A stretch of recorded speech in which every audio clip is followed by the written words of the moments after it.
Hello students, आपका स्वागत है हमारे यूट्यूब चैनल इग्नाइट हब में। आज हम बात करने वाले हैं other sources of business finance के बारे में।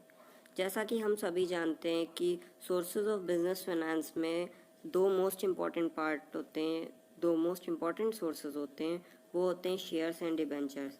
बट बिजनेस में और भी अदर सोर्सेज ऑफ फाइनेंस होते हैं, तो आज हम उन्हीं के बारे में डिस्कस करेंगे कि वो कौन कौन से other sources of business finance होते हैं, और साथ में ये भी देखेंगे कि वो किस तरह से बिजनेस की ग्रोथ में हेल्प करते हैं। तो let's start the video.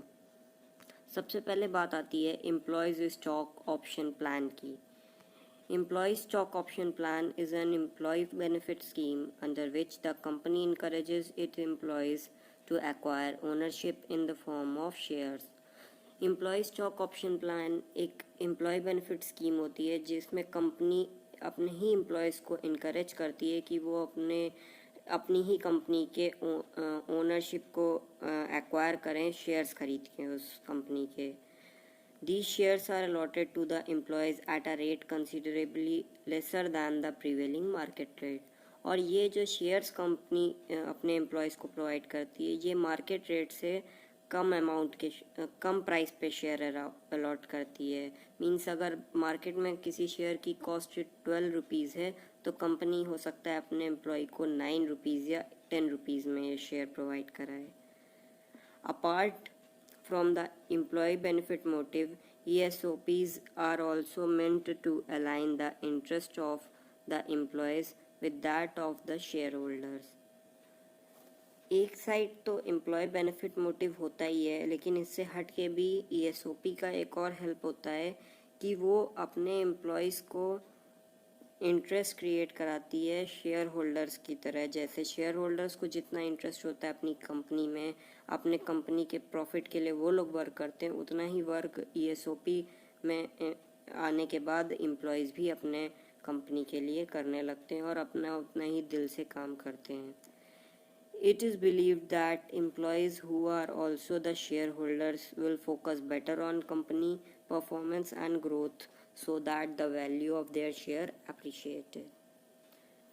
It is believed that ये माना जाता है कि जो एम्प्लॉयज़ हैं, अब वो जब शेयर होल्डर बन जाते हैं तो वो और ज़्यादा बेटर फोकस करेंगे और अपने परफॉर्मेंस को और सुधारेंगे, जिससे कंपनी की ग्रोथ हो, और कंपनी की ग्रोथ होने की वजह से ही उनके शेयर्स की भी वैल्यू बढ़ेगी।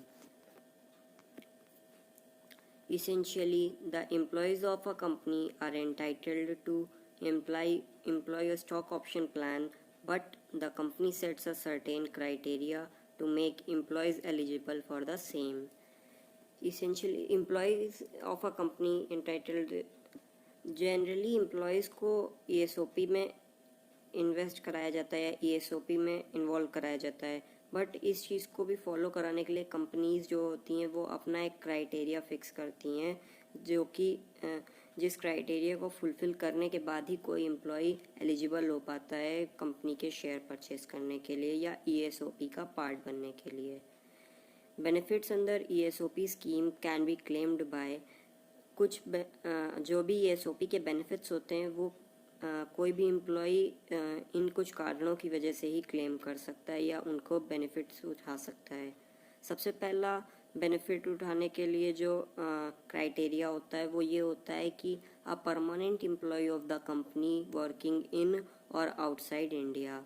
सबसे पहली चीज़ तो ये होती है कि जो भी एम्प्लॉय है जो ESOP का पार्ट होगा वो परमानेंट एम्प्लॉय होना चाहिए, भले चाहे वो कंपनी के इंडिया में काम कर रहा हो कंपनी में या आउटसाइड द इंडिया काम कर रहा हो कंपनी में।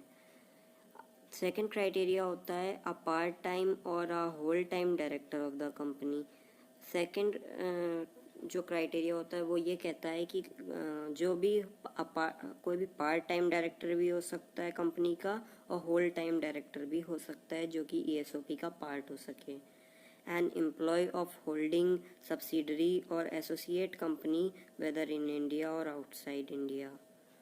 मीन्स अब कोई भी होल्डिंग कंपनी का या सब्सिडरी कंपनी का या साथ ही साथ एसोसिएट कंपनी का भी एम्प्लॉय हमारी कंपनी के ESOP प्लान में इन्वॉल्व हो सकता है, भले ही वो इंडिया के अंदर काम कर रहा हो या इंडिया के आउटसाइड काम कर रहा हो। Then The next topic is retained earning. Retained earning are the profits that a company has earned to date, less any dividends or other distribution paid to investors. Retain profit उन profits को कहते हैं company के जो company ने till the date earn किए होते हैं, उसमें सारा डिविडेंड वगैरह वो दे चुके होते हैं, उसके बाद भी उनके पास कुछ पैसा बच जाता है, उसको रिटेन्ड अर्निंग कहते हैं. This amount is adjusted whenever there is an entry to the accounting record that impacts a revenue or expense account. और ये अमाउंट्स एडजस्ट की जाती हैं जनरली जब अकाउंटिंग रिकॉर्ड बनते हैं, तो एक रिवेन्यू और एक्सपेंस अकाउंट बना के वहाँ पे इसको एडजस्ट किया जाता है. A large retained earning balance implies a financial healthy organization. जो लार्ज रिटेन्ड अर्निंग होती है, लार्ज रिटेन्ड अर्निंग का जो बैलेंस होता है वो हमारी ऑर्गेनाइजेशन को फाइनेंशियली हेल्दी बताता है.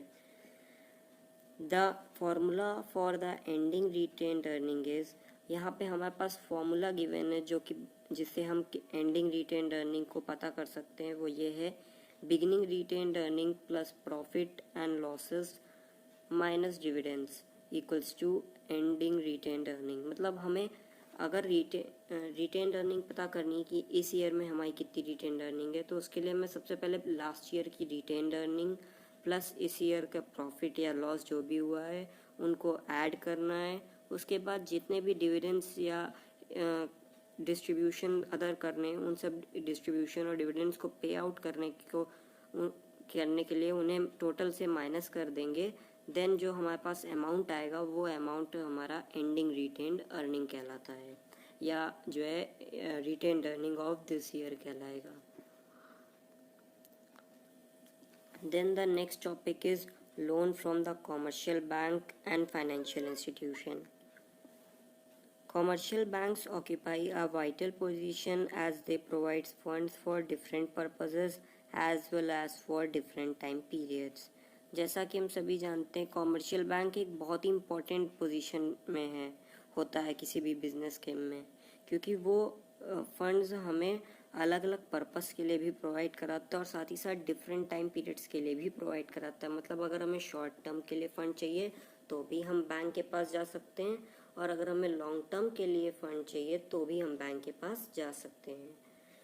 Bank extend loans to firm of all sizes in many ways like cash credit, overdraft, term loan, purchase, discounting of bill and issue of letter of credit. Means business जो है, banks जो है बहुत ही forms में बहुत different types में loan provide कर देते हैं और अलग अलग साइज़ के जो है प्रोवाइड कर देते हैं. मीन्स बड़ा अमाउंट भी छोटा अमाउंट भी वो बहुत सारे टाइप्स में प्रोवाइड कर सकते हैं. जैसे कि वो कैश क्रेडिट दे सकते हैं जो सिंपल लोन ट्रिक होती है, ओवरड्राफ्ट की फैसिलिटी देते हैं, टर्म लोन्स भी देते हैं, और परचेजिंग करते हैं या डिस्काउंटिंग ऑफ बिल करते हैं, और साथ ही साथ issue letter of credit issue करके भी कर सकते हैं. जनरली जैसे हम सभी जानते हैं कि कैश क्रेडिट बहुत ही शॉर्ट टर्म के लिए लिया जाता है, ओवरड्राफ्ट फैसिलिटी भी शॉर्ट टर्म होती है, टर्म लोन्स थोड़ा सा मीडियम और लॉन्ग टर्म के लिए होते हैं, डिस्काउंटिंग ऑफ बिल्स हमारा करेंट वर्किंग में हेल्प करता है, और लेटर ऑफ क्रेडिट भी हमारे बिजनेस की करेंट वर्किंग में हेल्प करता है.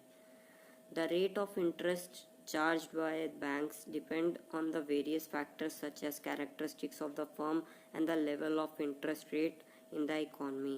मतलब जो भी बैंक इंटरेस्ट रेट चार्ज करेगा वो कुछ एक क्राइटेरिया और कुछ एक फैक्टर्स पे डिपेंड करता है, जैसे कि फर्म का कैरेक्टरिस्टिक क्या है, मीन्स वो किस चीज़ में डील करती है, और साथ ही साथ ये भी डिपेंड करता है कि कंट्री के अंदर क्या या कंट्री या इकॉनमी के अंदर क्या इंटरेस्ट रेट चल रहे हैं.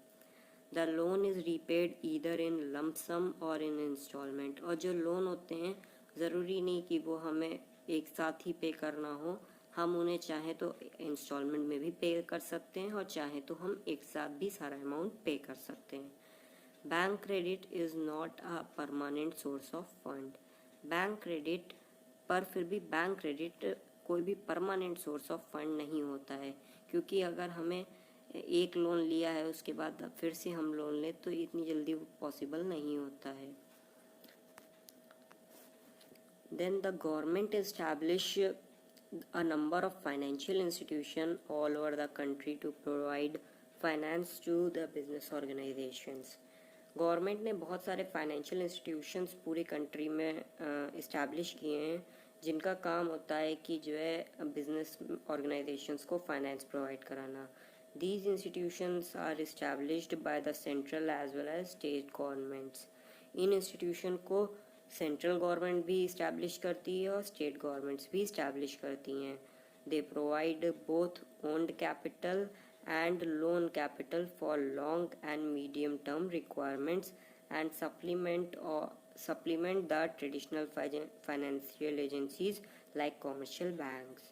ये generally both kind of capital provide करते हैं, मींस ओन्ड कैपिटल भी प्रोवाइड करते हैं और लोन कैपिटल या बोरोड कैपिटल भी प्रोवाइड करते हैं जो लॉन्ग टर्म और मीडियम टर्म के लिए होती है.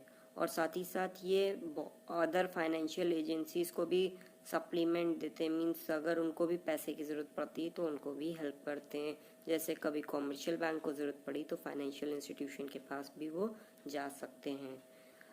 As these institution aim at promoting the industrial development of a country, these are also called development banks.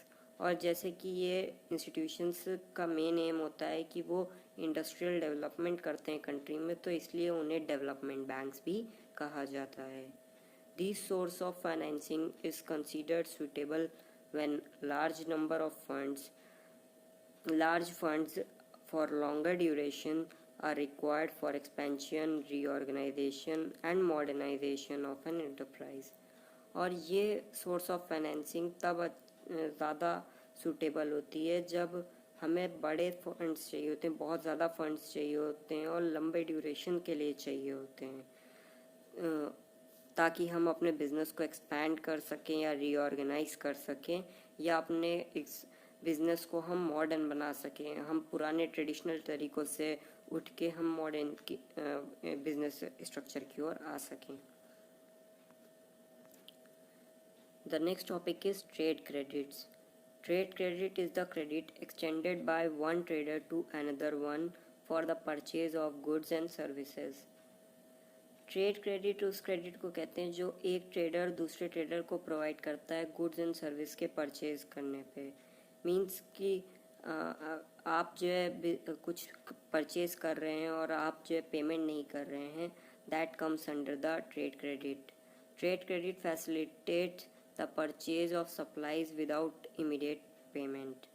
Means trade credit help करता है कि हम सप्लाईज को तो परचेज कर लें लेकिन हम उनकी तुरंत पेमेंट ना करें, मीन्स क्रेडिट में हम परचेजेस कर लें. Such credit appears in the records of the buyers of goods as sundry creditors और accounts payable. और ये क्रेडिट्स जो है बायर की बुक में जो है सन्ड्री क्रेडिटर्स के नाम से या अकाउंट्स पेबल के नाम से दिखाए जाते हैं. Trade credit is commonly used by business organisation as a source of short term financing. Trade credit का जनरली यूज़ किया जाता है बिजनेस ऑर्गेनाइजेशंस के लिए शॉर्ट टर्म फाइनेंसिंग के लिए, क्योंकि आप जो है इसके थ्रू आप किसी भी ट्रेडर का पेमेंट 1 to 2 month आप टाल सकते हैं. It is guaranteed to those customer who have reasonable amount of financial standing and goodwill. और ये उन्हीं लोगों को, उन्हीं कस्टमर्स को मिलती है जो एक अच्छा फाइनेंशियल स्टैंडिंग रखते हैं और साथ ही साथ उनकी कुछ गुडविल भी होनी चाहिए. अगर आपकी गुडविल नहीं है तो आप आसानी से ट्रेड क्रेडिट नहीं पा सकते. Terms of trade credit may vary from the one industry to another and from one person to another.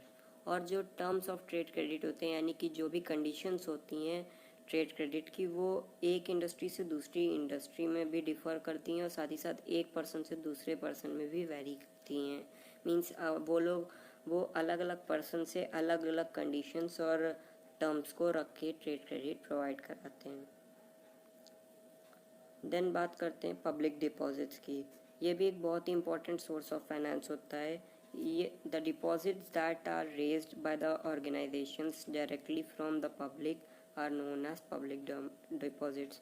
जो डिपॉजिट्स कोई भी ऑर्गेनाइजेशन डायरेक्टली पब्लिक से एक्सेप्ट करती है या उनसे कहती है कि आप हमारी कंपनी में इन्वेस्ट कीजिए, वो पब्लिक डिपॉजिट्स कहलाते हैं। Rate of interest offer on public deposits are usually higher than the offered on bank deposit. और जो पब्लिक डिपॉजिट्स के रेट होते हैं वो कई बार ज़्यादा होते हैं in comparison to bank deposit में।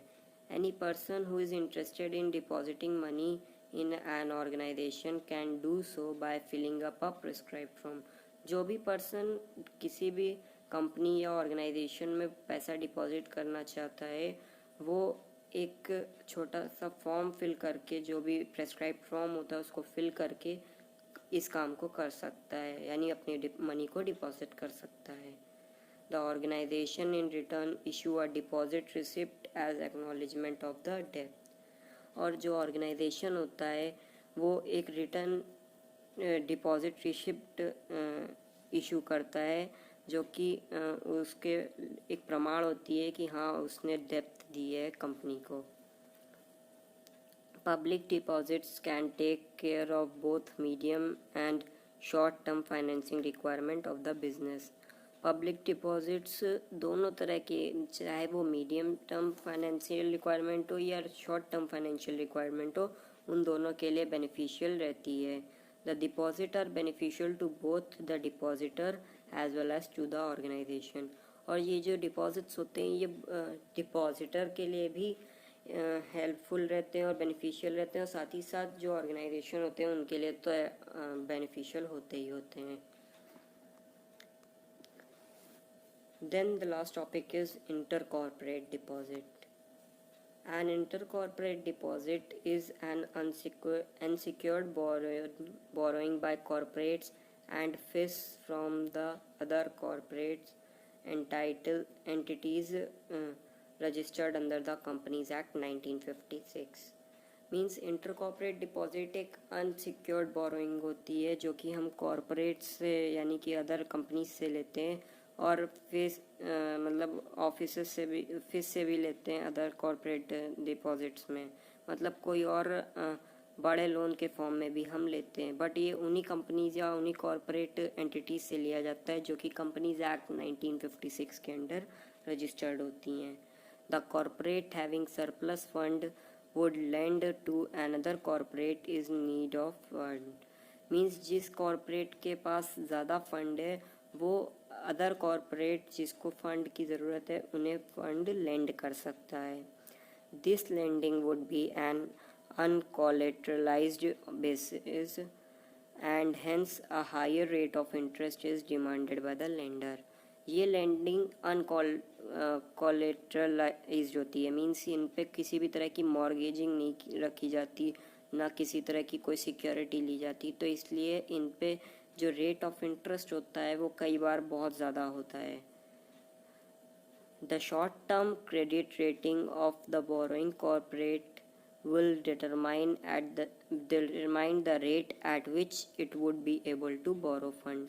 जो शॉर्ट टर्म क्रेडिट रेटिंग होती है किसी भी बोरोइंग कॉर्पोरेट की, वो डिटरमाइन करती है कि किस रेट पे वो इंटर कॉर्पोरेट डिपॉजिट में बोरो कर सकता है फंड्स को।